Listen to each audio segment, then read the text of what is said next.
Hello সবাইকে, সবাই কেমন আছো? আশা করি খুব ভালোই আছো। আমিও কিন্তু বেশ ভালোই আছি। হ্যাঁ, আমার ভিডিওগুলো দেখে মনেই হচ্ছে না পুজো তো এই মেয়েটার এখনও শেষ হয়নি। আসলে পুজোর ভিডিওগুলো করেই থাকি, কিন্তু এডিটই করা হয় না। যাই হোক, এইটা ছিল আমার অষ্টমীর দিনের ভিডিও। অষ্টমী মানেই শাড়ি আর ছেলেদের পাঞ্জাবি। এই অষ্টমীর দিন না শাড়ি পাঞ্জাবির একটা যুগলবন্দি রয়েই গেছে ছোট্ট থেকে। যাই হোক, এই শাড়িটা আমাকে আমার হাজব্যান্ড গিফট করেছিল। তো সকাল সকালই আমরা আগে মায়ের অঞ্জলি দিয়ে চলে এলাম, তারপর বাড়িতে এসে সুন্দর করে সাজুগুজু করে, আর অষ্টমীর দিন যেটা না খেলেই নয়, ম্যান্ডেটারি একদম, লুচি, কষা আলুর দম আর পায়েস সমস্ত কিছু খেয়ে আমরা বেরিয়ে পড়েছিলাম। কোথায় বলো তো? আমার হাওড়ার বাড়িতে। কারণ বাড়িতে দিদিরাও এসেছিলো।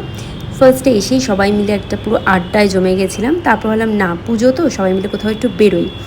দিয়ে আমরা সব ভাই বোনেরা দিদিরা মিলে মা পাপাকেও সাথে নিয়েছিলাম। আমরা একটু হাওড়ার লোকাল ঠাকুরগুলো দেখছিলাম। তারপর আমরা শীতে চলে এসেছিলাম হাওড়ারই প্লাটিনাম মলে SBF-এ মুভি দেখতে।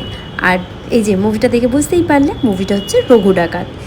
এই রঘু ডাকাত মুভিটাই আমরা দেখছিলাম। এটা একটু আমাদের নাইট শোই ছিল আর কি। তো তারপর বেরিয়ে অনেকটা রাত্রির হয়ে গিয়েছিল, তাও টুকটাক একটু ঠাকুর দেখলাম। অষ্টমী বলে কথা, পুজোটা শেষই হয়ে যাচ্ছিল। যাই হোক, এইভাবে আমার সারা দিনটা কাটলো। তোমরা কিভাবে অষ্টমীর দিন কাটিয়েছিলে আমাকে জানিও কিন্তু। চলো, টাটা।